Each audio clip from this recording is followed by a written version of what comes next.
Let me know when, Kevin, just let me know when it pops up. Yeah, we're live right now. Okay, It great, popped up, great, great. it did pop up. All right, awesome, awesome. Okay, All well, right, let's get right into it then. Did you turn over to me so I can put it on the screen? Yeah, we're live right now. Okay, great. Yep, we're live. I see it now. Awesome. Did you turn over to me? I'm in a car. Dito kami anong to? Hindi pa.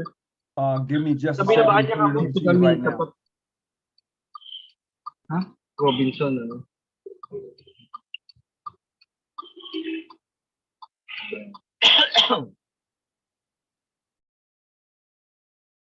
You are now the host, and this is now being streamed live. Go for it. All right, good evening, everybody. It's a pleasure to be with you tonight. Bobo ako, bobo. Is there any way we can mute him? Let me see if I can. Okay, got you. I got you. It's a pleasure to be with you tonight. Tonight, we're going to be covering a wonderful subject. It's about the Supreme Council of Mexico, which I am a member of. And it's a fascinating history as it pretty much it deals with the Scottish Rite in Louisiana and how and what took place, not only Louisiana, but what happened after the resurgence of the Southern jurisdiction and their decision to propagate the right outside of the United States.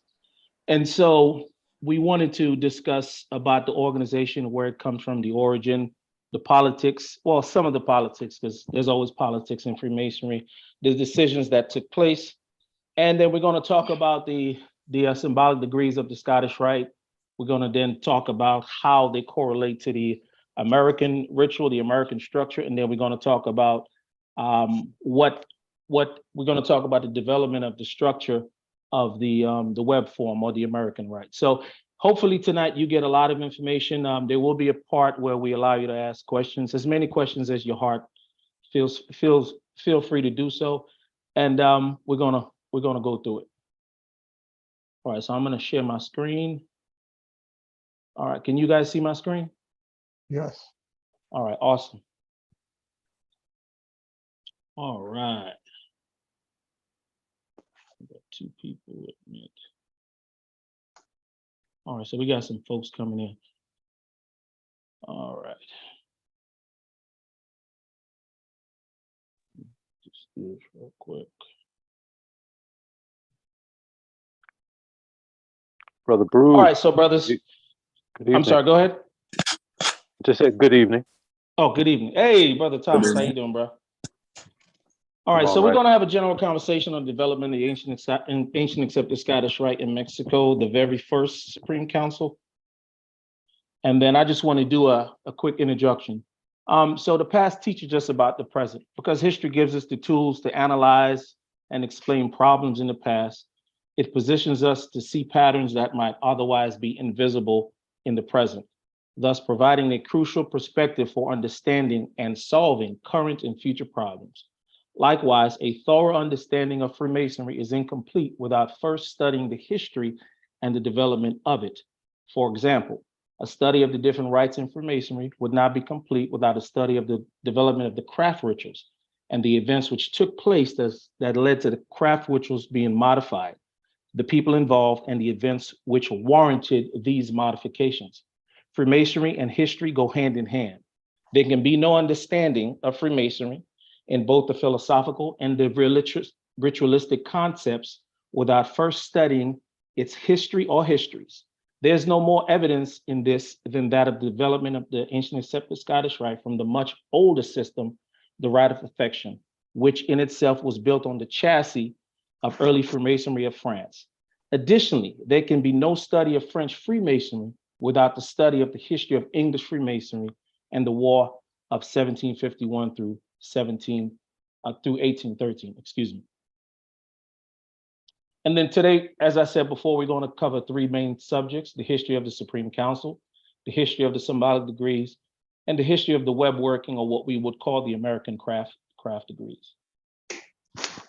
And just a few administrative notes.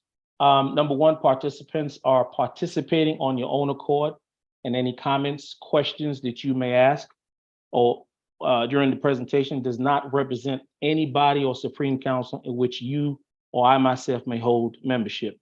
These lectures are for educational purposes only and are not official statements of any Masonic institution, be they Supreme Councils or Grand Lodges or any one jurisdiction. All discussions are intended to be purely historical and does not represent any current situations in any Supreme Council or councils or Grand Lodges that participants may hold membership. There will be no discussion of interjurisdictional issues. There will be no discussion of constitutional issues. So whatever's in your constitution, your lodge's bylaws, that is pertinent to your lodge, that is proprietary information. So I personally don't want to know what's going on in your jurisdiction.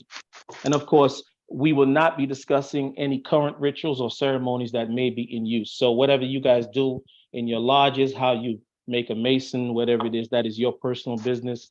It has nothing to do with the discussion. Although we will be talking about the development of the ritual, we will not be discussing the development or what goes on in your ritual. All right, so our purpose here tonight to discuss the origin of the 1860 Supreme Council of Mexico. We're going to talk about the difference between a jurisdiction working the full ancient accepted Scottish rite versus an independent body. And of course, we're going to talk about the influence of Webb on American Freemasonry. How it all began. So I must take you back to 1839 when let me start by saying this. The Southern jurisdiction had a period of non-activity. As you go through the different proceedings and different published books, you will see that there's a number of years that cannot be accounted for. And so we would call that the dark years or the years of inactivity. Not only that, but you also have in the Grand Lodge system within American Freemasonry. And I just want to interject, all jurisdictions throughout the history of the world, not just Freemasonry, do show years of inactivity, such as during World War I, World War II. There was absolutely no activity for many of the European Grand Lodges, and it's self-explanatory.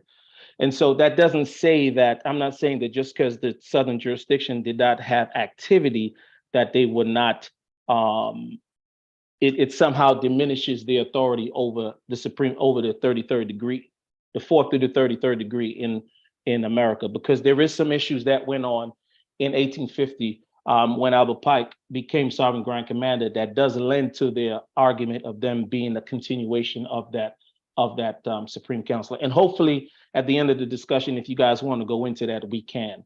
I'm not focusing on that primarily tonight. I'm just focusing on the 1860 body. And so in 1839, a body was created or established in Louisiana.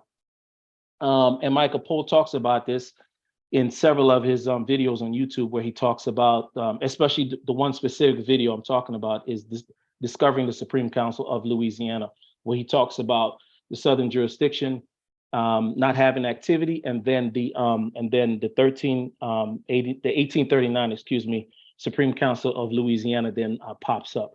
And that body, through the Grand Consistory, the 1811 and the 1813 Grand Consistory of Louisiana, they began to function as a Supreme Council.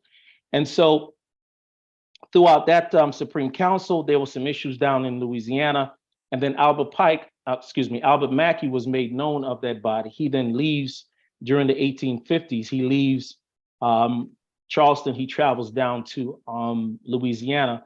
And then they began the negotiation, if we want to call that, of merging those two bodies. Well, out of that merger, in 1859, Albert Pike was elevated to the 33rd degree. And soon after he became Puissant, he then began a very industrious campaign to recreate or reestablish the Southern jurisdiction as it once were. And part of that resurgence or campaign to reestablish the body is how our Supreme Council, the 1860 Supreme Council, was established. So we have 3 dates on our crest. The first date is the 1860 date, and it was created by Albert Pike's mentor. You may see his name throughout different publications, proceedings, different published works. Charles L'Enfant de Lauderdale, and he was originally made a 33rd by James Fowlhouse. He was originally an active member of the Supreme Council of Louisiana. And then after the merger, he left the Supreme Council. He was one of the members who left the original Supreme Council, and then he went over to the Southern jurisdiction. He was an astute Mason, very educated, and I believe it is because of the type of Freemasonry that they were practicing in Louisiana. The quality of Freemasonry is what lent to his ability to write such beautiful works. He wrote a ritual for the 18th degree. You can find it on, it's for public usage. You can find it on Google. And he wrote a ritual for the 30th degree. You can also find on Google, but he was an stout student. And so Albert Pike, who was a Yorkite Mason, he in my opinion, of course, this is all my opinion, he didn't really understand the culture of the ancient accepted Scottish Rite, because the culture is a French culture. And if we look at the 11 Gentlemen of Charleston, which is a book that was published by the Southern jurisdiction, you will see a majority of the men who were influential in creating and establishing the Rite of Perfection into the ancient accepted Scottish Rite in 1802. A majority of them were of French Freemasonry. And so, him not really understanding the culture, he did speak French, but not really understanding the French culture, because he wasn't born in New Orleans. He was actually born in Arkansas. He then traveled to Arkansas, to New Orleans. He had to prove that he could speak French. He didn't really understand the culture. So if I'm trying to reestablish a business, I need someone who's a subject matter expert in that field of study. And so he asked Charles Lafont de Lauderdale to go down to Mexico to pretty much not establish symbolic lodges, because there was lodges working in different rites, because you had different American Grand Lodges, Grand Lodge of California, Grand Lodge of Missouri, Grand Lodge of Texas. Those Grand Lodges had set up Yorkite lodges. James Fowlhouse had chartered lodges of the symbolic degrees of the ancient accepted Scottish Rite in Mexico very, very, very early on. So we have different rites, different symbolic chambers being worked in Mexico. So Albert Pike sent Charles Lafont Lauderdale down there, and he established the 1860 Supreme Council. So that's date number one. Date number two, we have a character by the name of Andrea Casar. He was from the Northern jurisdiction. He was created a 33rd in the Northern jurisdiction, and he is considered the individual responsible for creating and establishing, as the Constitution gives him the authority to establish the Supreme Council of Cologne, which nowadays we refer to it as Cuba. And so he set up a body in Cuba, and then his son, who was also a 33rd, he gave him the authority to set up a Supreme Council in Mexico, in Veracruz in 1865. And so when Pike became aware of this, and this is published in Loubenère's book, Mother Supreme Council, they wanted to merge. And so in 1868, both Supreme Councils merged into one, and that is why we have three dates. So 1860 from the lineage of Lauderdale through Albert Pike, 1865 through Charles Lafont de Lauderdale through the Northern jurisdiction, and then of course the unification of 1868, where we see those two bodies coming together. So the factors, we already spoke about the factors that led to the creation of the 1860 expansion. We see that U.S. Grand Lodges began to expand in Mexico territory. And of course, Pike, seeing an opportunity for him to expand the right, he would then send Brother Lafont down to Mexico to establish that original seed of the Supreme Council. And then, so we have two books that and I have both of these in my library. We have two books. We'll see point 3 that if you look at this book right here, it's the history of the Supreme Council, 1801 to 1861. 1801 to 1861, excuse me. You will see that they do talk about actually the minutes, the proceedings of when they had that meeting to establish the Supreme Council. And on the next page, you'll see a copy of that page. And then to the right, you have the Loubenère's book. Now, fascinating this is quite fascinating because I'm not going to name the individual currently because he's still very active in the northern jurisdiction, and I rely on him for a tremendous amount of information. And so just doing so would definitely, kind of create some friction. But the original book, as you see here, if you see my cursor, that is a copy of Loubinaire's book. I have a copy of this. And we'll see that the official history that Loubinaire wrote was very straightforward. Loubinaire, from what I was told by a lot of, for a few of the brothers at the Southern jurisdiction, Loubinaire kind of wrote exactly what he saw in the proceedings. And they didn't really like it because it was, it was a little bit it was non-political, and it was showing some factors about the Louisiana Supreme Council and what took place that they didn't like. So they decommissioned this book, and then they actually commissioned this one, which comes as a 3-part book. So you'll have the 1801 to 1861. I can't remember the other 2 dates, but I have all 3 books in my collection. And they're easy. This specific one is relatively easy to find, but it does tell about our creation, our Supreme Council, and it does support what Loubinaire's book published. Excuse me. And so these are the pages. This page on the right is actually the page I was telling you about, the multiple, the decision, the proceedings to establish the Supreme Council of Mexico. And on the left, there are many communications that was taking place between the Mexican body and the Southern jurisdiction.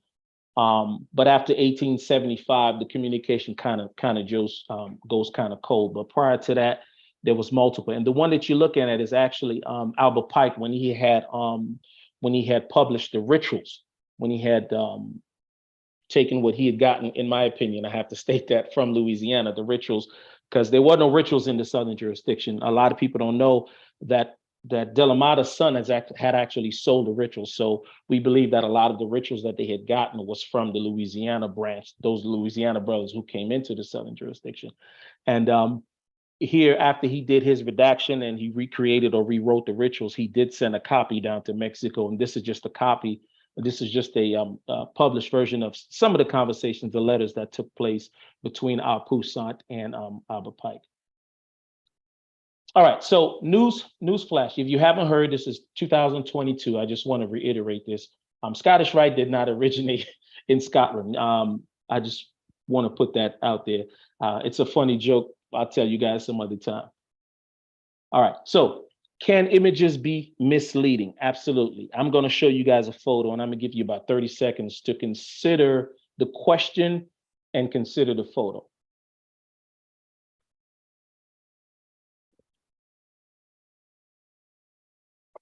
All right, yes, it can. One of the issues that we have when we're discussing about the Scottish Rite, or we're discussing anything other than the American structure of Freemasonry, is a lot of American Freemasons have no idea that there are, number one, other rites in Freemasonry. There are other symbolic degrees, other structures for craft lodges. And so this is a picture that we normally will see. Any normal quick Google search, this will come up. But what this does is, I want to draw your attention to the Entered Apprentice, Fellow Craft, and Master Mason.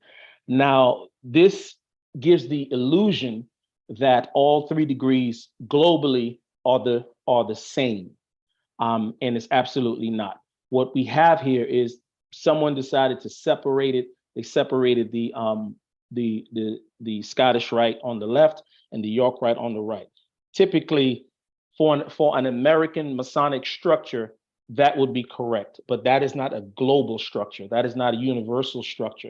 So, for instance, I'm also a member of the Grand Orient de France. We do not work the York Rite degrees. We work in the first 3 degrees of the Ancient Accepted Scottish Rite, and so does my lodge that I belong to in Mexico. We also work the Ancient Accepted Scottish Rite ritual. It's still Freemasonry. We're still able to make Masons, enter them, pass them, and raise them to the 3rd degree. However, the way we go about doing so is quite different than what you see in an American lodge.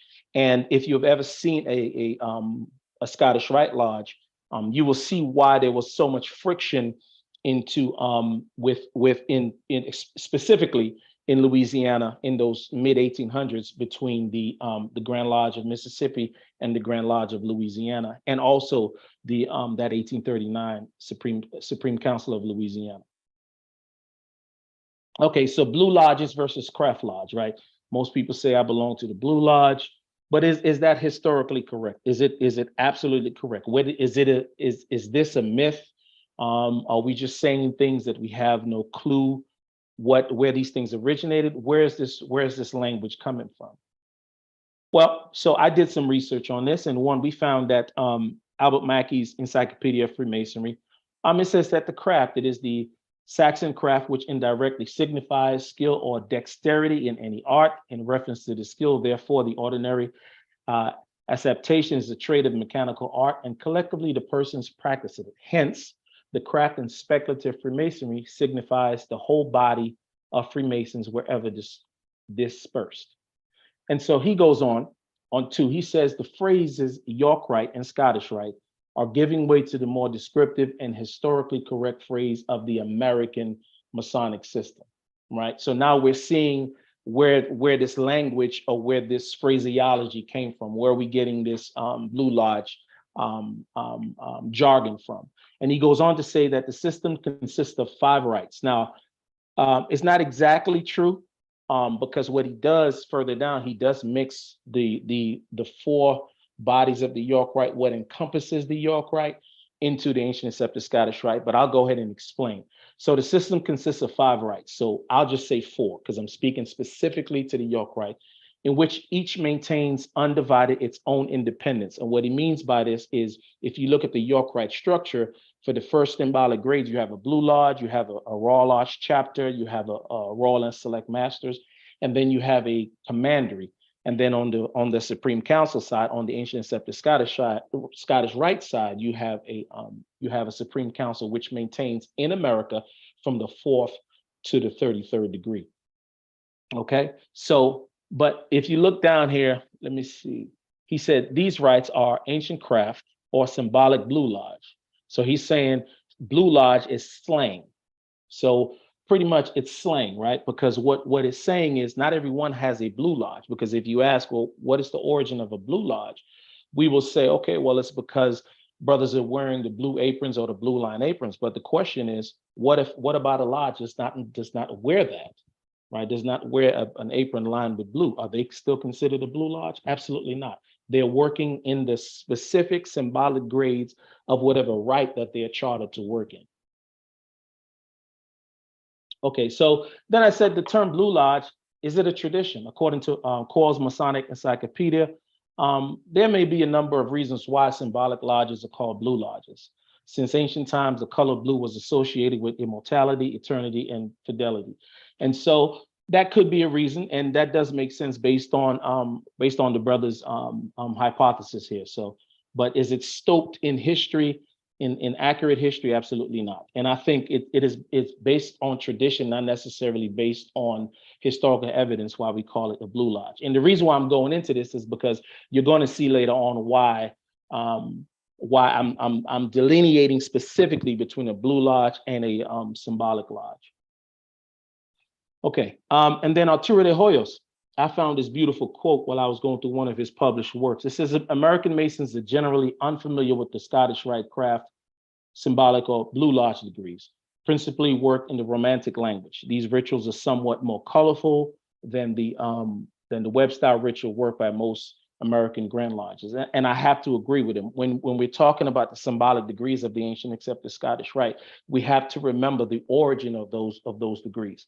And so the system itself came from France. And so when you look at French Freemasonry, it is highly more colorful, highly more symbolic, highly more philosophical. And so you will see that they take it more seriously. And there's actually things in their lodge that it is just so beautiful that when you compare. Now, I'm not saying that there's a difference, that there's a major difference between a symbolic lodge of the York Rite, or I'm not saying that one is better than the other. I don't believe that one is better than the other. What I do believe is that if you're living the philosophy of Freemasonry, then whatever rite you're working in, it doesn't matter. As long as you're living the tenets and the philosophy of those degrees, then people will see Freemasonry working through you, and you will be an example of what a Mason is, should be, and always will be. It has nothing to do with whether a Scottish Rite Mason is better than a York Rite Mason. It's about you working the system the best that you can, believing in the philosophy,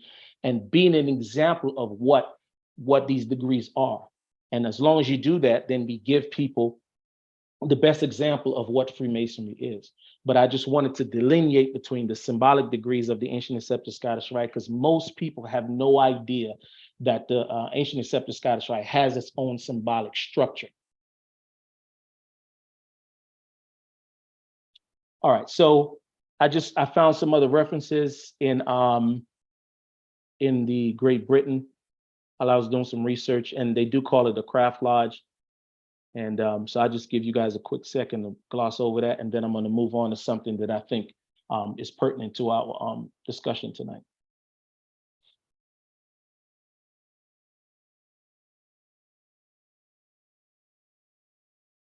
So we're going to talk about the rite. What is a Masonic rite? In Freemasonry, a rite is a series of progressive steps that are conferred by various Masonic organizations or bodies, as in the case of the American York Rite, Mackey, right? He's the one who put that in stone, each of which operates under the control of its own central government. This is not the same worldwide with all the rites. For example, the 1786 Grand Constitution gave the authority of the entire rite, Ancient Accepted Scottish Rite, to one central government, the Supreme Council. The Lausanne Conference in 1875 attempted to realign the Ancient Accepted Scottish Rite into something more akin to the structure we know today globally.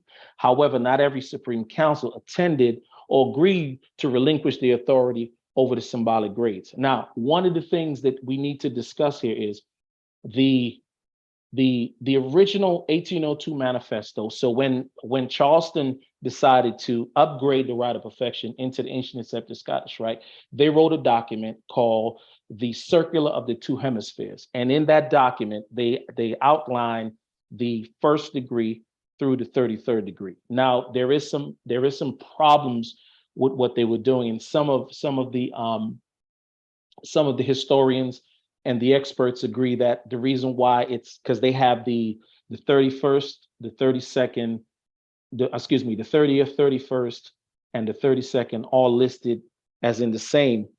But the experts agree that they literally rushed it. They put out that document because they wanted to get control as quickly as possible over the Rite of Perfection because of the way that the rite was governed in the United States. And they had just moved the headquarters from Kingston, Jamaica to Charleston, South Carolina. And they were in a position to where they were restructuring the rite. They added some degrees. They wanted to create a central government. They got rid of, they took the 25th degree, which was the Sublime Prince of the Royal Secret. They bumped it up to the 32nd, and then the additional duty of a Sublime Prince of the Royal Secret, which was called the Sovereign, the Inspector General at that time, which was not a degree, but more of an additional duty given to that individual where he could go around and inspect lodges. They then turned it into a degree, and then a ritual was written for that degree, and thus the 33rd became the Sovereign Grand. Yes, it was originally Sovereign Grand Inspector General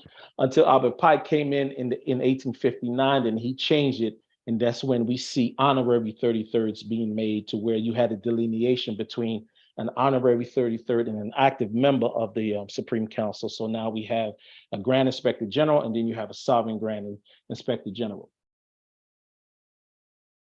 So American Freemasonry was forced to work the Ancient Accepted Scottish Rite as an appendant, but as an appendant body. So what you work in America is an appendant body, and the word appendant, simplest definition of it would be just in addition to. So you work the first 3 degrees, which are controlled by the Grand Lodge, and then you apply, as long as you're in good standing in your symbolic degrees, then you apply to the Supreme Council to receive the 4th through the 14th. Or in some cases, you go automatically. They skip certain degrees. Some organizations, depending on their structure, they'll do the 4th, 5th, 14th. They'll do the 18th degree, the 29th, the 30th, the 31st, the 32nd.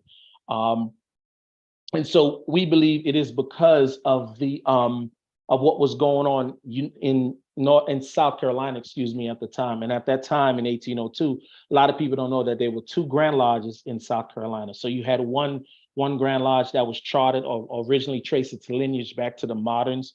And then you had another Grand Lodge that was chartered or traced its lineage through the ancients, the 1751 Grand Lodge. And so those two bodies are considered by historians to be perfectly legitimate Grand Lodges. However, because of the moderns' approach to Freemasonry and the ancients' approach to Freemasonry, and of course politics involved of what was going on in England, they could not get along. And so to introduce a body in that situation where you had another body chartering symbolic lodges or working symbolic degrees would have been sudden death. Because first of all, you have the Grand Lodges being in that area pre-Scottish Rite. And so the Grand Lodge didn't need the ancient accepted Scottish Rite for its existence, because the Grand Lodges were symbolic lodge masonry, and everything functions on the first 3 degrees. So we believe that the first Supreme Council, the 1801 Supreme Council, surrendered their existence, surrendered their symbolic degrees for existence. So every rite of Freemasonry, whether you're working in the French Rite, and I do have a list of rites, so if I miss one, you'll see them, we'll get an opportunity to look at them, has its own unique symbolic grades, right? So whether you're working in the French Rite, the ancient accepted Scottish Rite, the York Rite, whatever rite it is, every rite of Freemasonry has its own unique method of making a Mason. So it all encompasses making a Mason, its own unique system, its own unique ritual, its own unique way of making a Mason. Okay, so some of the advantages of the working in the symbolic grades of the rite, and I'm speaking now personally, what I've experienced. I'm not going to go too deep into it as to not violate my oath and obligation, but I can, here for educational purposes, just give you a rough overview of what I'm referring to. So for those who work in the symbolic grades of the ancient accepted Scottish Rite, we enjoy a little bit more of a philosophical experience, and that is because of the history of French Freemasonry, of what they did in the early 1700s, and the way the French approached Freemasonry versus how the English approach Freemasonry. This is very, very, very important. In the beginning, we talked about history. And Freemasonry's history. History is a big part of Freemasonry, and culture as well. And so the French, at that time, they had a more philosophical approach to Freemasonry. And we see throughout the structure of French Freemasonry, we see different things being added into the ritual that would literally make it an entirely new philosophical and spiritual experience. So the symbolic grades of the ancient accepted Scottish Rite have a more historical and realistic connection to the 4th to the 32nd. So what we're saying is, if you look at the 4th to the 5th, our first 3 degrees were written specifically to complement the 4th through the 32nd through the 33rd. Whereas in a York Rite system, your system is more aligned or more akin to what they were doing in England via a man called Thomas Smith Webb. So it doesn't really align, even though they tell you it doesn't matter. It does, because if you look at the stories that are being told, the way these stories are exemplified, we have a closer, a more tight connection to the symbolic, to the 4th through the 32nd or 33rd than you do from your 3rd to the 4th. All right. Okay, so I put that photo in there because I kind of just wanted to, pictures tell 1,000 words. And here we have a best example of what I can tell you, what I've been talking about. As you can see the Rite Écossais Ancient and Accepté. You have the emulation, which is what England works. You have the Rite Écossais, the rectified Scottish Rite. You have the standard Scottish Masonry, and then you have the York Rite. And as you can see here, it's all different, right? It's all different. Everybody has a different approach. No two things look the same. No two rites look the same. They all have a specific way they approach it. Okay, and these are just some of the most common rites. You have the Anadorian Rite, the ancient accepted Scottish Rite, the ancient and primitive Rite, the Brazilian Rite, the French Rite, the National Mexican Rite, the primitive Scottish Rite, the rectified Scottish Rite, the Rite of Adoption, the Rite of Baldwin, the Rite of Memphis, Rite of Memphis Mizraim, Rite of Mizraim, Rite of Strict Observance, the Rite of the Operative of Solomon, the Schroeder Rite, the Swedish Rite, and of course the American York Rite system. So and I'm sure there's plenty more, but these are some of just the most common rites that are being worked the world over. And so I just want to reiterate one more time that that what you're working is please mute for me. What you're working is a system that was developed for an American audience, not necessarily the world over. And to think otherwise would be very deceiving to yourself, because I can tell you, not everybody approaches Freemasonry. Things that you would consider irregular are not considered irregular overseas. Things that you would consider regular are not considered regular. Now, when I'm saying regular, I'm not saying clandestine, bogus. What I'm saying is in the method of practice, the way they approach it, the way things are done, it would be irregular to you because your structure, your constitution, and most importantly, your tradition does not call for that, right? Whereas somewhere else, their tradition calls for that. Their structure, their constitution calls for those practices. So when you approach Freemasonry from a historical point of view, you have to be very open-minded and to be willing to learn different things, because everybody expresses Freemasonry different. And 99.9% of it, I can tell you, it's based on tradition. And these traditions have been codified. And once it's codified, that codification then becomes a right. All right. So one of the examples I just want to give you guys is, so here we have one of the things that would be considered irregular. So here we have the second edition of the Constitution of the Grand Orient of Spain in 1915. And on the document right here, we see the signatures of both the Grand Master, Miguel Morete, I hope I didn't mess his name up. And then you have the Sovereign Grand Commander, Luis Cimero, and both their signatures are affixed to the Constitution. Now, in America, you wouldn't dare to see a Sovereign Grand Commander's Constitution affixed to a Grand Lodge's, you wouldn't dare to see a Sovereign Grand Commander's signature affixed to a Grand Lodge's Constitution. But as you can see here, what this is saying is that both the Grand Master and the Sovereign Grand Commander, they're working, and they're literally affixing their signature by saying this is the way things are worked. So again, this is just an example of how things work overseas versus how they work. I've never seen a Sovereign Grand Commander's signature on the Grand Lodge's Constitution, and I've seen several. But again, this is the difference between the way we work in America versus the way other folks work overseas. And so in order for us to truly enjoy and understand Freemasonry from a global perspective, not just from our lodges or our Grand Lodge or our separate jurisdictions, we need to be open-minded about things. And so this just goes over some of the stuff that I was talking about. I'm not going to really go into it too much. And so now we're going to focus on the web ritual, and I got about 5 or 6 more, and then I'm gonna open up for questions.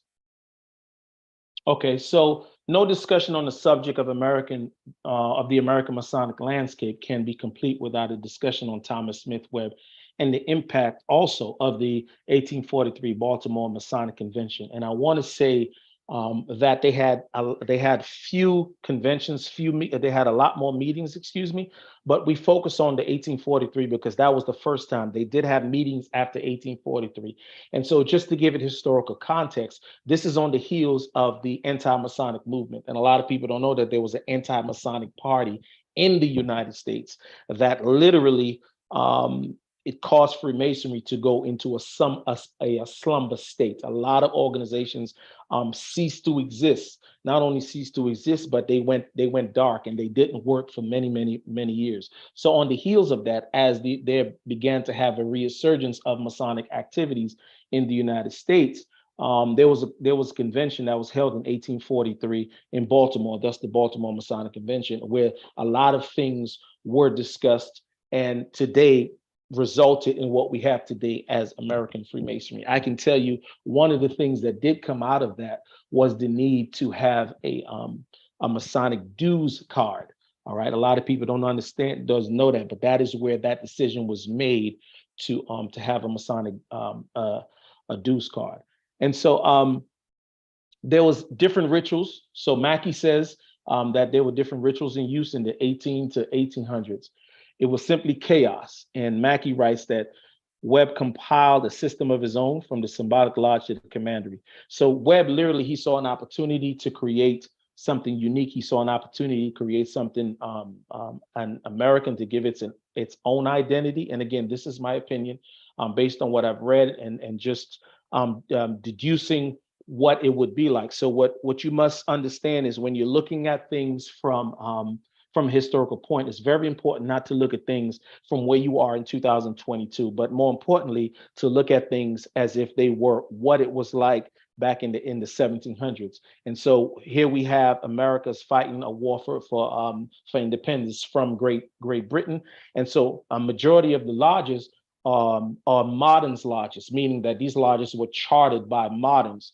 And if you didn't know, the moderns lodges, the moderns form of Freemasonry, which is the original 1717 Grand Lodge, they were a very elitist Grand Lodge. And we know that because they had several members of the Royal Society, and of course they line themselves in with the royal family to where now it's a royal member that sits as the Grand Master. And so that did not represent the American landscape. They were trying to get away from the royal control, from royalty control over their lives. And so I think Webb saw an opportunity for him to create something uniquely American. Thus, he created his own system of Freemasonry. So Webb created a monitor consisting of his own unique ritual, and he combined it in two-part series: the craft ritual originally, and the Royal Lodge. And the way Webb did it, he had several instructors, ritualists, so to speak, who would go around teaching this new method. And so what he did was, if after they created or established and I'm taking a lot of information and kind of summarizing it into 1 or 2 or 3 sentences, because it is a lot of information as you go through the history books, as you go through the proceedings. We would be here for 2 days if we went through exactly step by step. So I have to kind of just put all of it into 1 or 2 sentences. But what Webb did is, after he had his hand in not only creating the Royal Lodge, the General Grand Chapter of the Royal Lodge for the United States, but also the General Grand Commandery of the United States. Now, notice I said General Grand Chapter and the Grand Commandery. Notice I didn't say the Royal and Select Masters, and I'll tell you why in a few seconds. But how he got to propagate his system was literally, if a Grand Lodge or a lodge was interested in procuring a charter into their territory to work the Royal Lodge system, he will say, well, listen, what ritual are you guys using? Okay, well, you have to work our symbolic degrees. You have to work my ritual. You have to work our system, because the Royal Lodge ritual that we have is conducive to the first 3-degree rituals that we have. So that's how he got his system. He got a majority of the U.S. Grand Lodges to adopt his ritual and his system. And this is why a majority of Grand Lodges, I would say 98% to 99% of American Grand Lodges, they either work a Webb ritual or they work a variation of Webb's work. Now, pertaining to the Royal and Select Masters, if you look at the 1802 document, you will see that the Supreme Council, the original Supreme Council, the 1802 Supreme Council, owned the Royal and Select Masters. The Royal and Select Masters was side degrees of the ancient accepted Scottish Rite. And then they would single-handedly charter individual councils. And so after Pike became Puissant, that's when they relinquished control over those individual councils, so that those councils could then come together and form the General Grand Council of Royal and Select Masters of the United States. And so you ask yourself, well, how does it fit in? Well, simply, there were a plethora of degrees that were being practiced. Some of them were created in Charleston. Some of them were created in Saint-Domingue, which is now Hispaniola, which is now Haiti, that island. Some of them came from French origin. And so when Stephen Marin, which I did not mention earlier in the presentation, when he created the original Rite of Perfection, what he was doing, he was trying to take both the French system and the British system and kind of find a middle point between those two. And so the Royal and Select Masters, of course, you know, the Royal Arch was being worked in England. It was actually a modern thing, and we have information that the Royal Arch system actually originated in France, and some say it even came from an older set of degrees, which is known as the Scots Masters degrees, which what they took from it kind of evoluted, and thus you got the Royal Arch, and from the Royal Arch. But if you look at the structure of the ancient accepted Scottish Rite, you will see that the Scottish Rite itself has its own Royal Arch. They just don't call it the Royal Arch. But the Royal and Select Masters were able to fit into that structure, because if you look at it, you will see that it fits perfectly between the Royal Arch, right, and the Knight Templar. And if you scrutinize the ancient accepted Scottish Rite enough, if you read the history and the rituals enough, I cannot go into it, you will see that there is a lot more similarities in those systems than people tend to admit. And so it fits perfectly. Okay, and just to reiterate this last point, his system became the standard basis for the American ritual, as the Baltimore Convention called for a unified Masonic system among American Grand Lodges.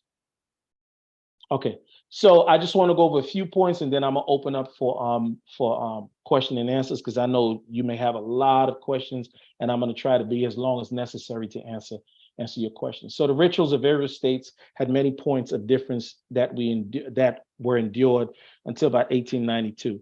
Before that time, a ritual that was prepared by Thomas Smith Webb and Henry Fowle was in use. The ritual, as it is known, as in manuscript and deposited by the Grand Master, it was taught orally and perpetuated by memory. So one of the things, just like French Freemasonry in early English, and it is still the standard today, if you were a member of the Lodge of Antiquity in England, they commit the ritual to memory. And so it's the same thing. The way they passed the ritual on, he had certified ritualists who would come in and they would teach you the ritual, and then they would do it. Now, the thing about that is you always had differences or variances in the ritual, because one guy may say one thing or you may remember it differently. And so these exposés became necessary, right, in order to kind of unify the work. And we know of several, a lot of people are not going to say this, but there are several Grand Lodges who are using Duncans as the official rituals. The Lessers Look to the East, or More Light.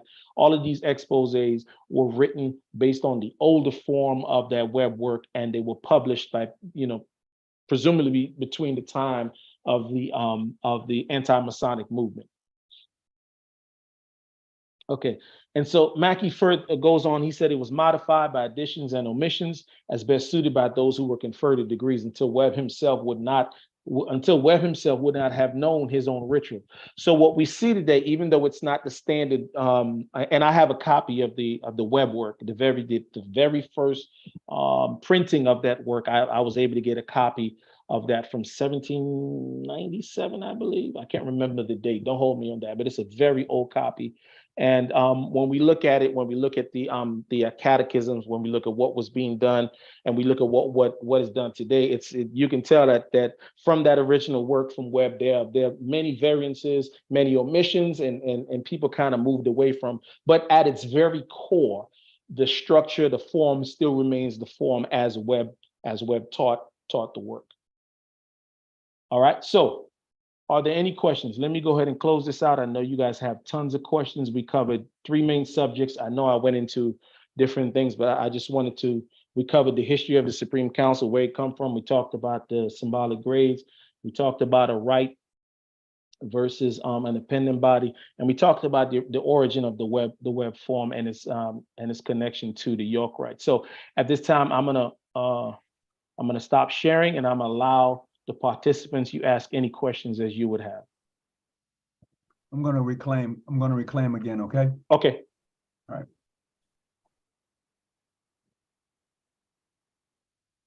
Greetings, everyone. You can go ahead and ask your questions now. I know that quite a few people are wondering about this particular topic, so let's go right ahead in. So my question is what is your opinion between the Scottish Rite work that has been done in Louisiana versus the Scottish Rite work that has been done now in the various Supreme Councils? It's simple. Louisiana holds a very tight. Let me preface this. I love those brothers in Louisiana. I speak to them all the time. They have a love and connection to Freemasonry and just the tradition and the history of how they come about.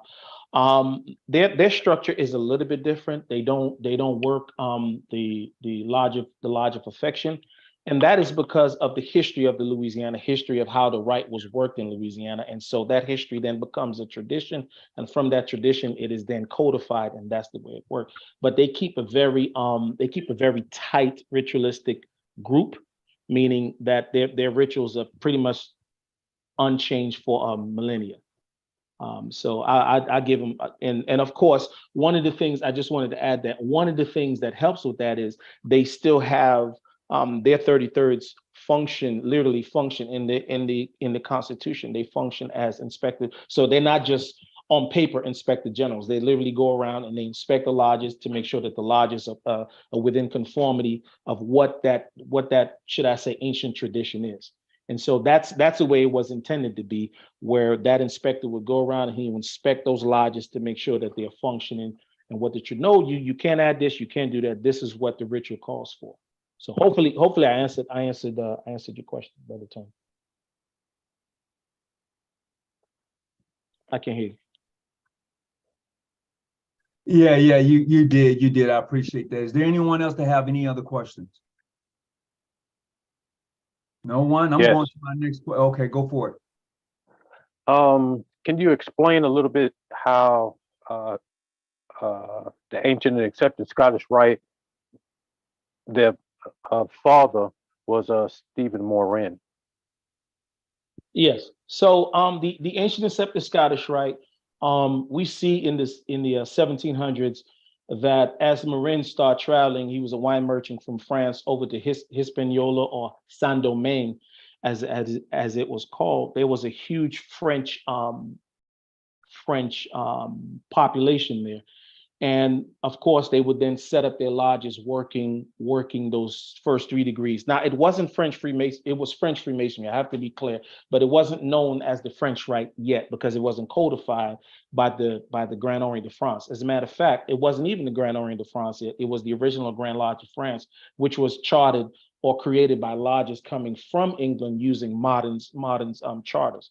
So he created a system where he took a lot of the degree work, such as the Night Kadash, the Perfect Ilu, the Maître Secret, the Secret Master, Maître Parfum, which is the Perfect Master, and then he created a system unique for that area. Interestingly, when Grassetili, went back to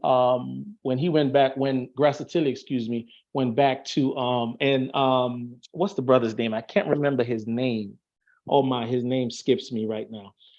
When he wrote his book, he found sources that literally said that when the Grassetili brought the system back to France, the Grand Orient de France at the time was like the senior members was like, and I have to paraphrase. They were saying, bro, what are you bringing to us? Everything that you're bringing to us is stuff that we already have. You're claiming an ancient accepted Scottish Rite, a 33-degree system, but you're not bringing anything different except you took a lot of the degrees and you moved them around. And you had, like the 33rd. Okay, well, you have a 33rd, but bro, we already have the Rose Quartz. We already have the Night Kadash. We already have the Secret Master. We already had the Perfect Master. You're bringing these degrees, even though we don't work them, even though we put them in our chambers. You're literally bringing degrees that we already have. And so that did cause some issues, and it literally forced the French to say, okay, well, you have the ancient accepted Scottish Rite, and we have the French Rite. So what they did at that time, they separated. They said, okay, you want to call it the ancient accepted Scottish Rite? What we're working, we'll call the French Rite. But what we see as the ancient accepted Scottish Rite was a system that was primarily worked in the Caribbean, and we know that because one of the unique points of history that a lot of people don't really focus on is the fact that the first place that the Grassetili took his newfound authority from when he was made a 33rd, and after he left Charleston, he went back to Jamaica. And he set up a second Supreme Council there in Kingston, Jamaica. And so that lends to and we know that in those bodies, in the Rite of Perfection there, before it was elevated to a Supreme Council, you had brothers from the Grand Lodge of England actually being members of the Rite of Perfection in Kingston, Jamaica. So it was literally a gentleman's club.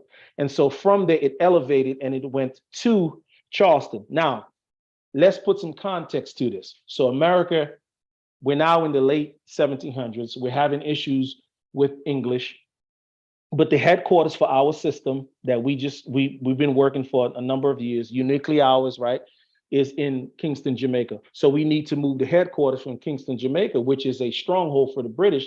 We need to move it to Charleston. Now, why Charleston? Charleston at that time had a big Jewish community, but it also had a big French community as well. And so that's where they literally recreated their Rite of Perfection at that time into the ancient accepted Scottish Rite. One more consideration.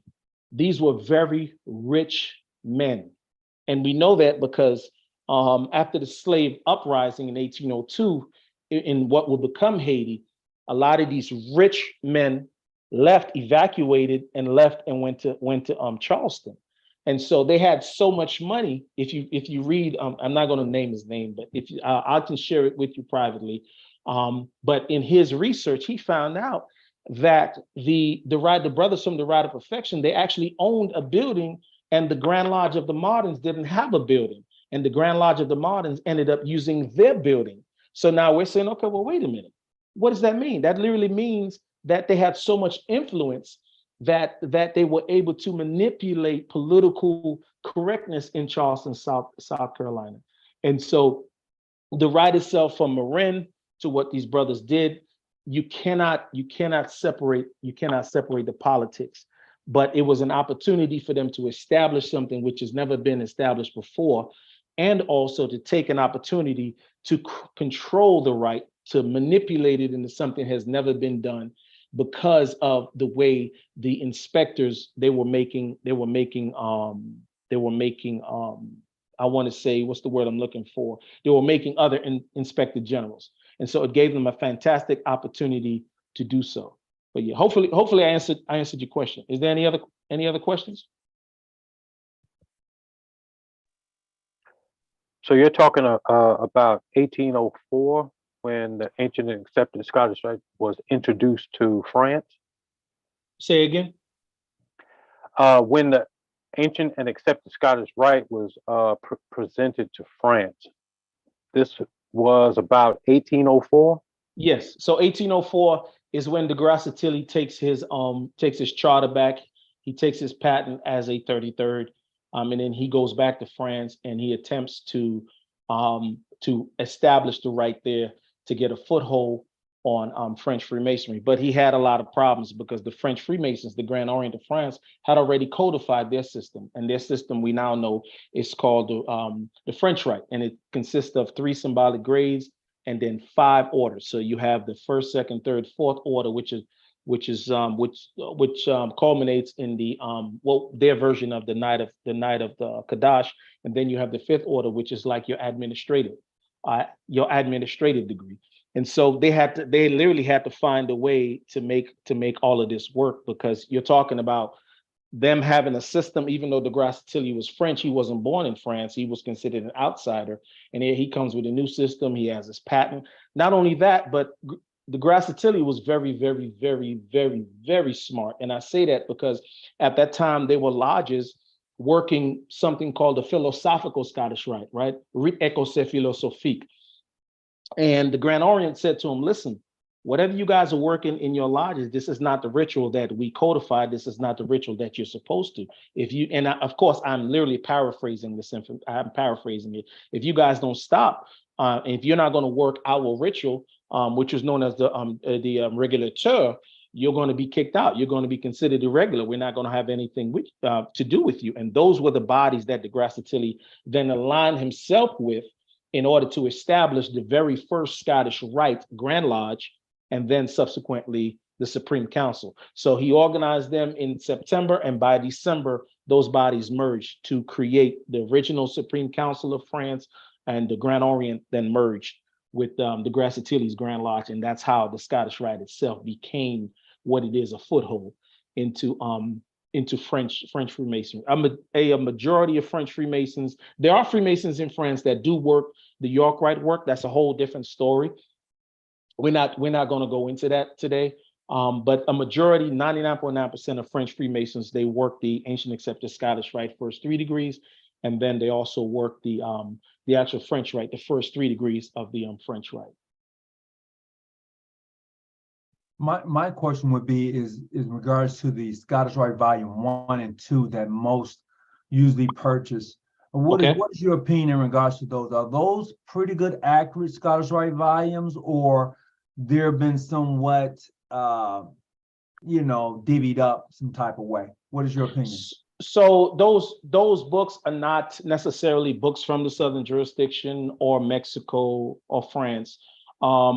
Those books are literally an individual who wrote his own rituals, his own exposés, and then he published them. And as a matter of fact, it was published by a gentleman who wanted to, it was during the height of the anti-Masonic movement, he published those rituals. So if you're asking, if what you find in Scottish Rite Volume 1 and 2, are they accurate? I would say yes, they are accurate for the author who authored that book. But as far as accurate for what is practiced or what was practiced in the Southern jurisdiction originally, or what was practiced in Mexico or France, no, they're not.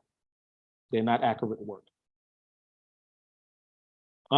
As a matter of fact, when I look at certain elements in there, there's certain things that we don't do at all. Our 33rd degree is totally different. And you're like, well, where did you guys get this from? Well, somebody literally wrote an expose and they added their own influence in it. And so, but the proper way to get it is to again, let me go this route. I'm not saying it's not regular work. I'm not saying it's irregular work. I'm just saying that what's being worked by the Southern jurisdiction, or what was worked in Louisiana, was worked in Mexico, was worked in France. That's not what we see in Scottish Rite Volume 1 and 2. Right. I totally understand that. Yeah, that's a really good question, brother Tony. Well, the reason being is because a lot of Supreme Councils, if you know what I'm talking about, uses that Scottish Rite Volume 1, and I've often said that because I have different Scottish Rite books, and so I just look at it from that point of view. I'm not here to say whether it's wrong or right. Right. I just think that when you pick up a ritual and say, we're going to use this particular ritual, that's what you use. And I agree with that. But a lot of that, in my opinion, a lot of that is based on tradition. Because for instance, I can say this publicly. I've been doing research on the origin of the Prince Hall Scottish Rite rituals. And you and I had a conversation a few days ago about, how you felt, and I agree with your position, that the Prince Hall, or what would become Prince Hall, those 5 Supreme Councils, didn't necessarily have access to a lot of stuff. They were literally like, and if we have to put it in context. So I'm not saying anything negative about Prince Hall Freemasonry. What I'm offering is my own opinion based on just historical context, the way I'm thinking. And if someone has better information, I'm willing to listen and to be enlightened on that information. But once I look at it, I'm saying, well, a lot of Black Freemasonry. So for instance, I'll put it this way.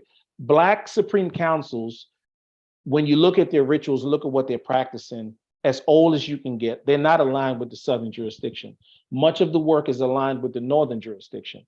For instance, the Prince Hall, their ritual book of the Scottish Rite is more in line with the 1867 post unification of the Northern jurisdiction rituals. So as we start going through degree 4 through all the way, we're saying, okay, well, you didn't get this from the Southern jurisdiction. You got this from the Northern jurisdiction. And of course, the Northern jurisdiction, they did their own things. You can find some influence of what's in Scottish Rite Volume 1 and 2 in the Prince Hall work. So we can say definitively that there is a connection between what was published, because the Scottish Rite Volume 1 and 2 is from a northern jurisdiction author. I'm not going to say who it is at the time. I know who it is, but I'm not going to say. So we do find that influence in there, but it's not aligned with the southern jurisdiction. Now, are they doing something now? I don't have any of their rituals, the current rituals. I'm just looking at stuff that was published or stuff that was made public. It does align with the more of the northern jurisdiction. And we know that because as we look at a body like the National Supreme Council, when we look at their work is also more in line with Prince Hall, and thus, because in my opinion, they all came from the National Compact anyway. So of course, the source work for the National Supreme Council, those four Supreme Councils that merged into two, they would all come from the same source work. So we see a lot of similarities, a lot of commonalities in those three jurisdictions. We see a lot of the same things. And in my opinion, it is based on the northern jurisdictions work, not the southern jurisdictions work. And it makes sense because when we look at the northern jurisdiction was more friendly to blacks. Everything came through Philadelphia, came through Pennsylvania, and they wasn't those two Supreme Councils. The 1850 Supreme Council, hey, that was a northern jurisdiction Supreme Council. So most of the work, most of the stuff that was exposed to those brothers did come from a northern jurisdiction influence, not the southern jurisdiction. Well, one of the questions that was asked is, the Prince Hall ritual come from Albert Pike himself. Where does these Black ancient free and accepted Masons get their ritual from? And my thing is that's close to the conversation that you and I did have. Yeah. In regards to that conversation piece. So what was the first question? The question is that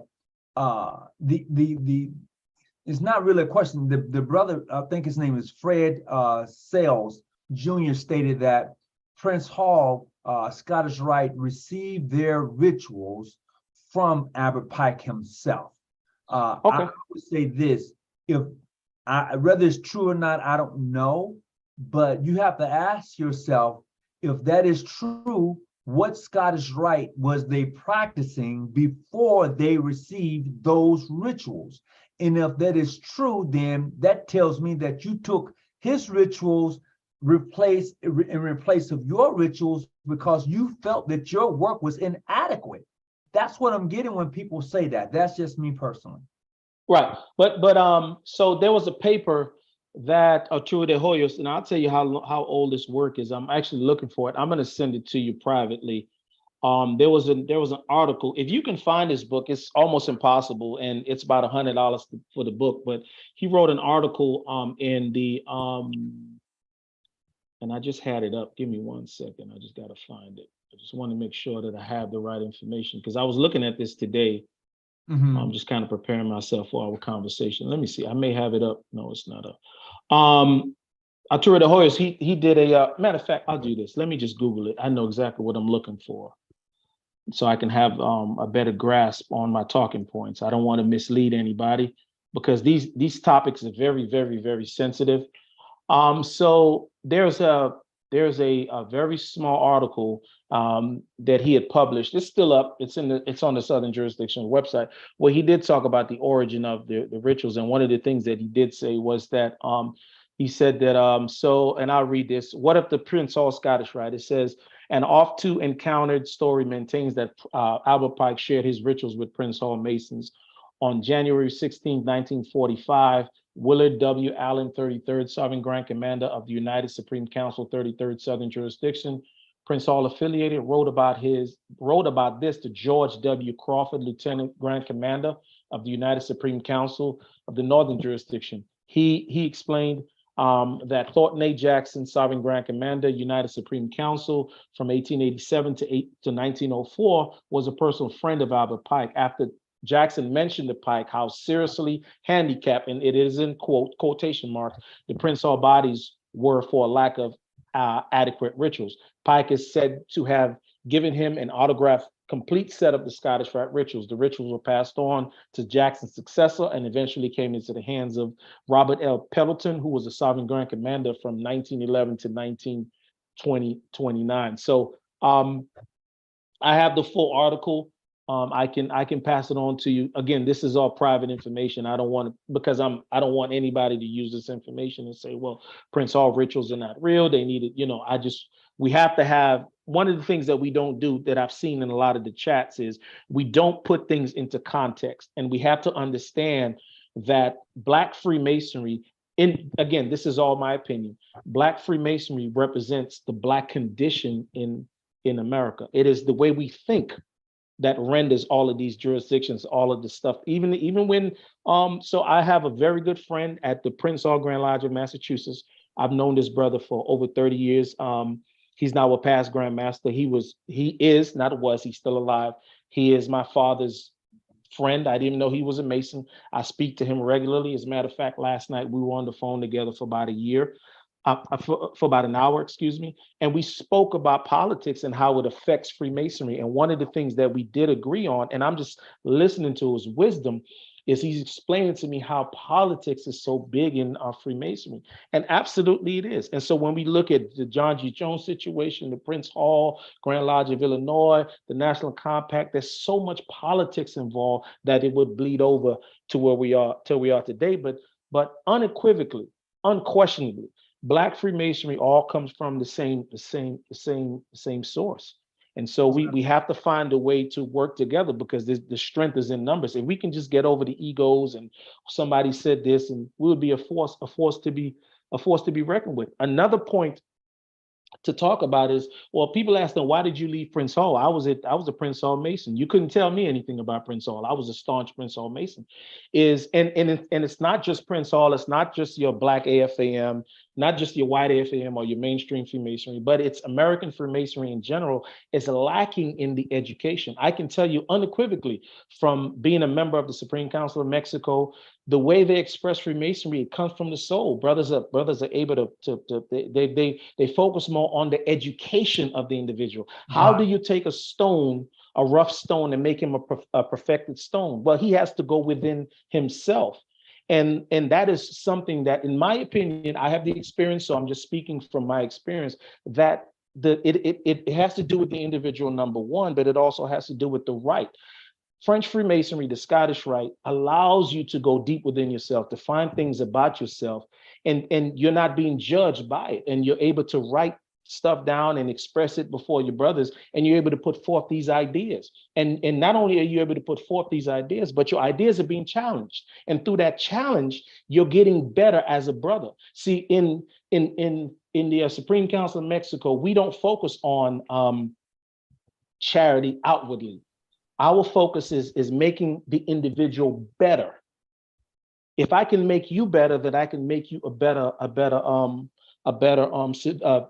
member of society, a better citizen. And if I can make you a better citizen, then our citizenry becomes better, versus we're doing so much. It starts from within.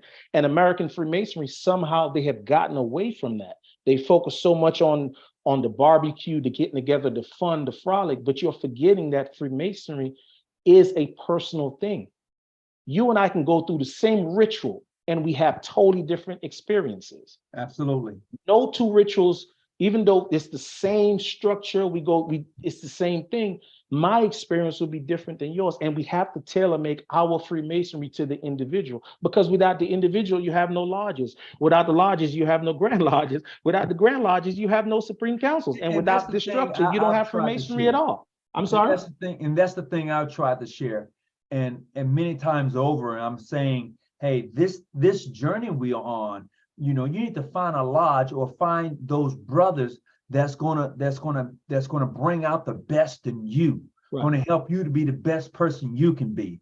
That is something I've said often, and you put the stamp on it, yeah. When you go to your various Masonic meetings. Absolutely.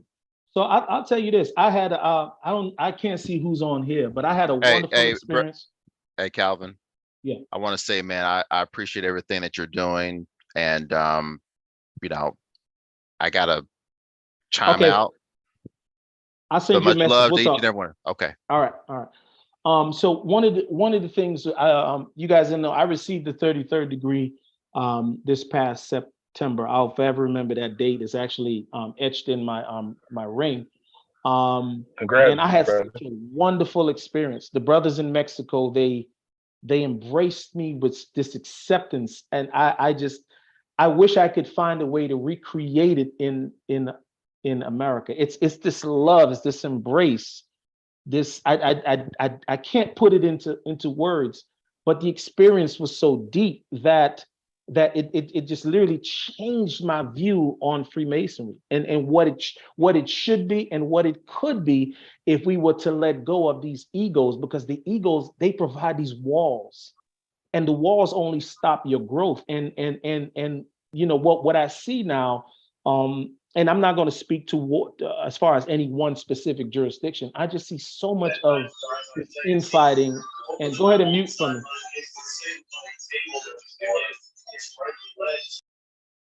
All right. I just see this infighting and this degradation through this infighting and this you bogus and you this, that we're literally destroying ourselves from within. We're destroying the craft. And when That you is go, the miseducation part.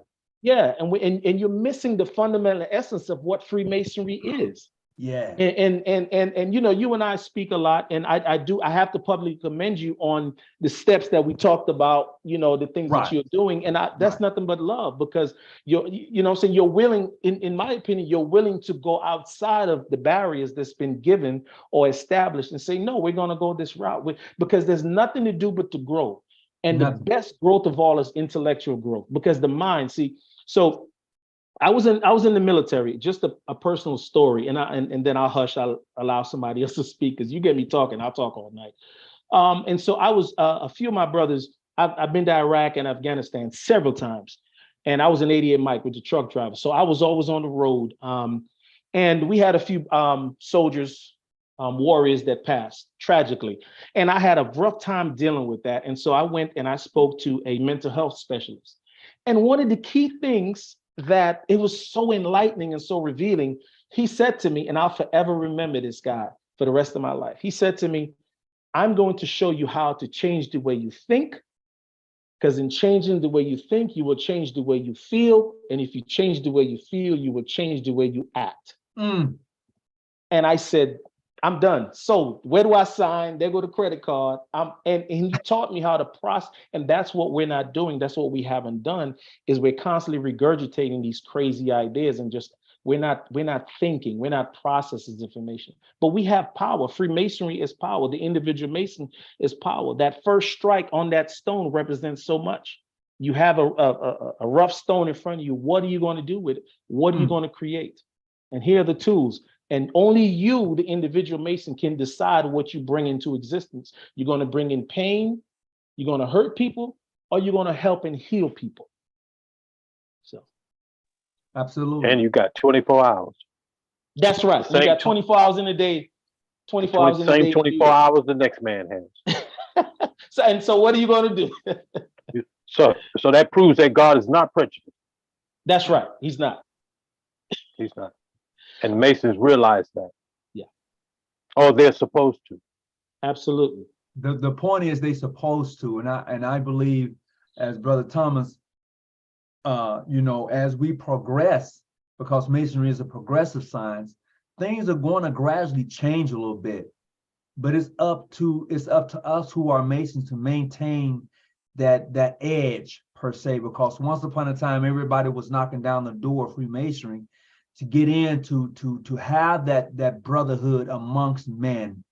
And now it has become something else, depends on where you're at, to where we have to bring that energy back into the fold. Your lodge, where you're at, has to be that lightning rod. Yeah. You know, because wherever you go, you represent Masonry. If you're a Mason, I don't care what jurisdiction you're in, you screw up and do something crazy, people who don't know, and they're going to say, look at that Mason. They're not going to say, look at that whomever. It's you who represents Masonry. So it's you who going to carry that stone, as Brother Calvin was just saying. When you first strike it, you want to make sure that that's a real tight-knit stone, you know. So it's what we do. It's how we live. So I wanted to also speak on my experience because I'm also a member of the Grand Orient de France, and they approach Mexico and France. They approach Freemasonry pretty much the same, and it's there's no baggage when it comes to the way they work it, and and again I want to go back to what I was saying earlier.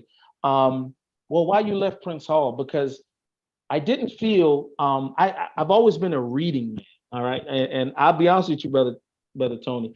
I had gotten the 32nd degree in 2003, so this is 19 years ago. We're getting right, and but prior to that, I already had. I don't know if anyone online is from Atlanta, but remember the Meadu bookstore in the mall. I went there and I got me a copy of Scottish Rite Volume 1 and 2. So I had all these degrees, man. I used to read, and I would read all these books on the philosophy of Freemasonry. And to be honest with you, I just didn't get that from Prince Hall. I didn't get that from my original jurisdiction at all. What I got was, we're going to hang out, we're going to have a party, we're going to barbecue. And I'm like, yes, I love that, because while I was in the military, that brotherhood, that togetherness is extremely important. But when I'm by myself and I'm searching in the darkness for light, the barbecue is not going to serve me. What can I learn? And I began to look at other places and other jurisdictions just to kind of figure out what they were doing and what their method is, what their methodology, what their pedagogy is. How can I learn? And Freemasonry, worldwide is totally. Let me tell you something. When you see the ritual work of Mexico, the way they work, you're like, my first question, and I wish my brother was on here because he went through the 33rd degree with me. Well, you remember when I was telling you about my brother-in-law, who's a French Mason, and they all had swords. They all had them. And I was like, that's not. He's like, sit back, nephew, watch this. And they was going through their work, and as a guest, I'm like, okay, this right. I'm telling you, it's beautiful, man. Yeah. And they take it so seriously. It's literally a part of them. It's not something that they put down and they pick up. It's and you're allowed to write papers. You're allowed to present your thoughts in lodge, and then you get feedback on, and we're all learning. And it's not this. And it's not this competitive thing. And I mean, I'm searching for the words to express the emotion, right? I don't have the words. Competitive is a good word. I mean, my classmate is here. If he wants to get on, Brother Jones, would you mind getting on and just explaining your experience? Nothing ritualistic, just kind of explaining what you went through. Well, not went through, but just what you feel. Hey there, brothers. How you doing? Brother Anthony Jones, Supreme Council of Mexico, 33rd and Grand Orient de France. He's absolutely right when being a member of an American Rite body that shall remain nameless for 19 years, almost 20 years. It's different when you get accepted and people actually work the principles that you learn about making a good man a better man, about accepting you for who you are and not trying to derail you or bring you down to a point to where you are insignificant. So me working and giving my time and my money to an organization that ultimately only cared for me as long as they controlled the narrative was great. But once I actually saw Masonry from an international standpoint outside of America, I learned that our Masonry is not the same as the majority of the world. The acceptance, like going to Mexico and not knowing these men at all, and they accept you, like literally bring you in, feed you. They have conversations with you on a higher level. Philosophically, they respect your point of view without saying, well, this is my point and I'm not finna budge on this, because when you learn that the ritual has to have reference, It has to have documentation. And so with that, you learn that stuff that just doesn't come out of thin air.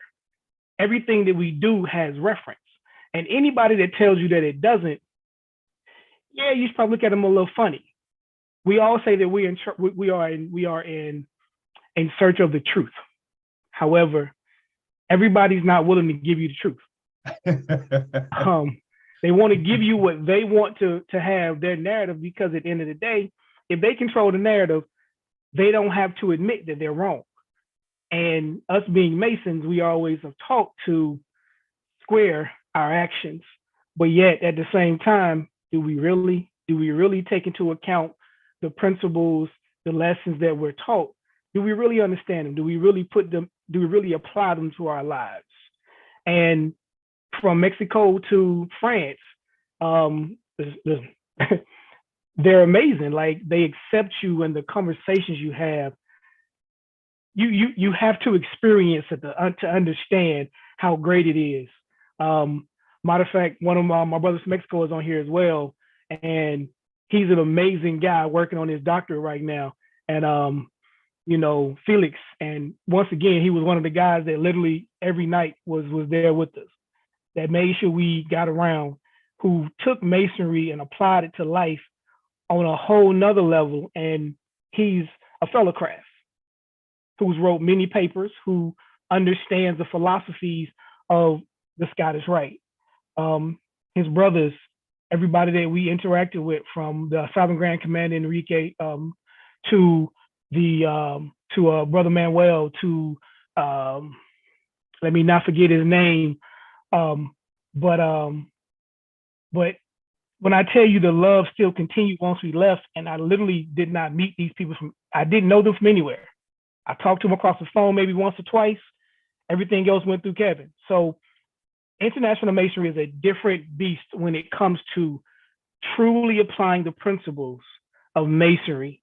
And if you ever have the opportunity just to interact with us, because I am one of them now, with us, you'll see a difference from American Masonry, what we're used to what International Masonry truly is. So that's all I have to say. And that's the beauty of getting outside of the box. I'm literally 15 miles from the border in Southern California. So when I used to travel across the border over to Tijuana, then on down a little bit, they know. And when they know that you're a Mason, it's a little bit differently than it is who are here in the States. And I've often tell people all the time, you need to leave. You need to leave America, go experience Masonry outside of the box. And it's a different feel. And I totally agree with you. Congratulations on your journey. So I wanted to, am I on? I'm back with you guys. Yep. Yeah, so our lodge is called Herodom Lodge number 178. And that, I can go into the structure of that, because that's a whole nother thing. But we are located in Atlanta, Georgia. I'm the current worship master. Our charter comes from that original Laudabat body. We work in the first 3 degrees of the ancient accepted Scottish Rite. If there's anyone that's interested in working in that ritual set, learning the ancient accepted Scottish Rite from the foundational degrees, you're more than welcome to get in contact with us, and we will see if it's a good fit for you. We do ask that you come with an open mind, that you're willing to learn, and if you're pure on heart and you can pass what we're going to ask of you, then we would be willing to have you. Also, I want to put a plug in. A few of my brothers from the George Washington Union that are in California, they were originally the charters that created that body. They came from the Grand Orient de France. I spoke with the brother yesterday, and I asked him. He is way more involved in the French Rite. So I asked him yesterday, and he agreed that we will be doing another presentation on your channel, Brother Tony, as far as the history of the French Rite. And I told him, don't try not to make it too in depth as far as the rituals and all, because let me tell you, the French Rite is just it's just a lot of information. But he is willing to come on, and we are going to have a conversation about the French Rite, and just to show you that, listen, there are bodies out there that that work different sets, different rituals, different rites, and they're open, and you just have to be open-minded, and you have to do research, and you have to question everything. Don't be afraid to grow. One of the things that I learned, I saw it somewhere, and I just took it as my own, and I use it for my children, is don't be afraid to fail at something new, right? Don't be afraid to fail at something new. You know, Freemasonry is to be experienced, is to be lived. And if you live in this American construct, you get this false sense of security. And I can tell you from without a shadow of a doubt, my experiences is just been whew, the way these brothers approach, the way the Supreme Council, and now I have to be honest, after 1875, as I said in the beginning of the presentation, all communication was cut off, and there is some political reasons as to why that happened. I cannot go into that. I'm not at liberty to discuss the reasons why the Southern jurisdiction did. I don't know at this time if it's the Southern jurisdiction or we cut off, but I know we don't associate with them. As a matter of fact, the current body that the Southern jurisdiction does have recognition with was created and established by one of our old, and I'll say this publicly. This is why this is how politics gets involved in Freemasonry. So the body that's recognized by the Southern jurisdiction now was established by one of our old Sovereign Grand Commanders, and he was expelled from us because he had his hand in the cookie jar. And so the brothers voted to expel him from our jurisdiction. He worked in DC, and he was able to make connections, and he literally created another Supreme Council single-handedly, and they have recognition with the Southern jurisdiction. Now, does recognition make you legit? No, it does not. Is it right for an expelled Mason to? No, it's not. But you cannot separate politics from Freemasonry. That's a whole nother show. You choose who you want to come in your house. It's your house, your rules. But as far as our lineage, yes, we do trace back to the Southern jurisdiction. We do have the French Rite. So we had a charter for the French Rite. We were working the French Rite as well. So our Constitution does allow us to work for 4 separate rites for the symbolic grades. They are the Ancient Accepted Scottish Rite, first 3 degrees, the French Rite, first 3 degrees, the Memphis Mizraim, first 3 degrees, and the York Rite. When Brother Jones and I were coronated this year, there were brothers there in French Rite regalia. So the French Rite, the 5th order, because you have the first 3 symbolic grades, and you have the 4 higher grades, the 5 higher grades. The 5th order, it goes from the orders of wisdom, 1st, 2nd, 3rd, 4th, 5th. The 5th in the French Rite is equivalent to a 33rd. So there was 2 members from the French Rite that were present at our 33rd coronation. Oh, wow. And I was surprised, like, oh, and I knew what it was because I knew what the collar. I was like, you French Rite? He's like, yeah, I'm French Rite. So we do have the ability to charter French Rite lodges to work in that. So anyone that's interested in working these kinds of systems, and you're pure in heart, you're not trying to do a whole bunch of crazy stuff, just feel free to get in contact with me. I'll get with you, Brother Tony. I am intending again on doing that French Rite presentation with that brother on your channel, so we can get the word out there. Are there any other questions? Is there any other questions? I don't see anything else popping up. Nobody want to ask me? Come on now, somebody. Hey, we've been on here for about maybe an hour and a half, right? About an hour and a half. What you want me to ask? It's totally up to you, bro. Oh, I do want to put a plug. We will be in DC in April.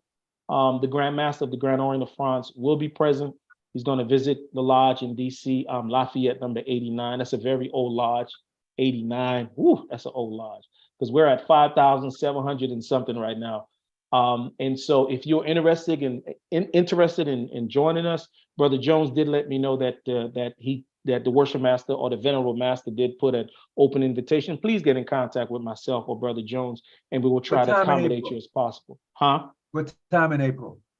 April 1st and 2nd. Okay. And no, it's not an April 1st. It's not an April Fool's joke. No, he's literally the Grand Master, and you get to meet people and see how they work. And I'm telling you, it is time to come out of the shadows and let people know, hey, Freemasonry is Freemasonry. There's a bunch of rites out there working, and you can experience those things. You know, you can experience those things. You can learn. There's nothing wrong with learning. There's nothing wrong. And believe you me, personal note, I was afraid of leaving the status quo. Really? Right? Yes, because Oh, so in the military, we have something called the hive mind. The hive protects you. When I'm on the road, when I'm doing missions, I'm with my crew, I'm with my platoon, I'm with my squad, because everything is down to the squad level, right? There is a sense of security in that. That overruns into your life. When you're in that group, even though I'm not getting fed intellectually, I'm still protected intellectually because I'm in that That's a group. psychological condition. There you go. But then I Yeah. grew. I took a chance, and don't get me wrong. I maintain great friendships with Prince Hall Masons. My past jurisdiction, I'm very good friends with the Grand Master there. I'm not going to put his name out there. We speak all the time. We speak. Matter of fact, when the controversy of Slaughter versus yeah. when that happened, we spoke about it, and I was like, "Oh my God," you know. And I'm friends with so many senior Prince Hall Masons, and we speak openly, and we talk about experiences and what they experience, and it's beautiful. And I can tell you, the stuff that we're seeing on Facebook is only on Facebook. Absolutely. When you get to know these brothers, the senior guys, they're not as closed-minded as you think. They're willing to, now we can't sit in lodge. That's okay. That's all right. But we can still have a conversation whereby I may ask questions and we can grow. And that's what it's about. It's about the intellectual experience. Make sense? Mm-hmm. Yes, makes sense. Absolutely. Absolutely. I think we need to be a. Go ahead, Brother Thomas. All right, thank you. I think we need to be able to help other brothers help their families understand what we're doing and what type of journey that we're on. Because I've seen some pretty good brothers that were seeking light, but they didn't know how to, inform their family, particularly their wives, on what was going on because of the history of Freemasonry. It's not all party and fornication and stuff like that. And I think what Brother Brumont said about being open and not turning your back on other brothers is very important. A lot of brothers out there, and I'm still communicating with them today. I tried to get I'm a Prince Hall Mason, and I had like 5 brothers that were really ready to get in it and go. Only one made it, and he was the chief of police. The other guys did not make it for various reasons, but a couple of them was because the people around them didn't understand Freemasonry. So I know that we have these chats with each other, but we need to find a way to communicate the tenets of Masonry and how important it is for people that are not Freemasons. This is why, Brother Thomas, this is why it's important. I would say this is what we do in my particular jurisdiction. When we go to investigate a person, we want to meet that wife. We want to meet that girlfriend because we want them to understand what you're about to do as far as the journey you're about to take. So if they have questions, we will be able to answer the questions for them at that time instead of waiting on down the line and something comes up. So what you're saying is absolutely correct. I think any individual who's looking to become a Mason should have that interview with their spouse or significant other during that process. That's just how we do it here. I don't know about anybody else, but that's great. That's exactly how we do Thank it. you, brother. That's how exactly we do it here in the Philippines. We go from lodge to the doorsteps of the house of the petitioner. We talk to their parents. We make them sign a letter that they're allowing their sons or their husbands or for that matter, if it's a girlfriend or boyfriend, that they allow them to enter Freemason, to join the fraternity. It's more personal. It's easier to understand, and and along the journey, step by step of being a Freemason, from the day that they initiated, their wives or what's happening. I think these investigations are very personal, and it should be done personally by the Master Masons assigned to do such. Absolutely. Yeah. Absolutely. Thank you very much. I Yeah. appreciate you coming You're- in you're tonight right. too, Yeah. all the way from the Philippines. All the way Yeah. from the Philippines. Yeah, we got to get that's over one there. of that's one of our brothers. That's one of our brothers, one of our lodges in the Yeah, we Philippines. got to get over there. Mhm. And I want to mention something else real quick too, is that because it happened tonight. I met a new girl. She's a woman, and I was talking to her, and she said, you know, what are the conditions of a relationship? What do you expect from me and stuff like that? And immediately I said that I'm a dedicated a Freemason. I believe in the tenets of Freemasonry. It's very important, and I don't expect all brothers to do this, but it's more important to me than the relationship. You know, because if I can't be the Mason I'm supposed to be, how can I be the husband I'm supposed to be? You know, or that you expect out of a man. You know, and I want to thank Brother Brumont for doing what he's doing, because he's certainly dedicated, and I appreciate what he's doing to maintain the purity of Freemasonry. And that's what's important.